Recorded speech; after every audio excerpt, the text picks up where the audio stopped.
জরুরি ঘোষণা একটি জরুরি ঘোষণা এত দ্বারা সংশ্লিষ্ট সকলের অবগতির জন্য জানানো যাচ্ছে যে স্বরাষ্ট্র মন্ত্রণালয় কর্তৃক বিগত 6 জানুয়ারি 2009 তারিখ হতে গত 5 আগস্ট 2024 তারিখ পর্যন্ত চাঁদপুর জেলা ম্যাজিস্ট্রেসি হতে প্রদানকৃত সকল আগ্নেয়াস্ত্র লাইসেন্স স্থগিত করা হয়েছে।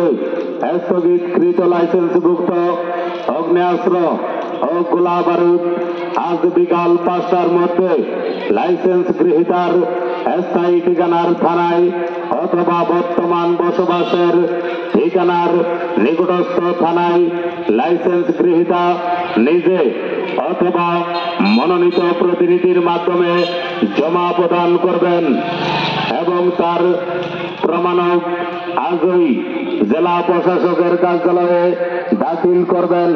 নির্ধারিত সময়ের মধ্যে অস্ত্র ও গোলা বারুদ থানায় জমা না দেওয়া হলে অবৈধ অস্ত্র হিসেবে গণ্য করে লাইসেন্স গ্রহীতার বিরুদ্ধে অস্ত্র আইনে মামলা রুজু করা হবে।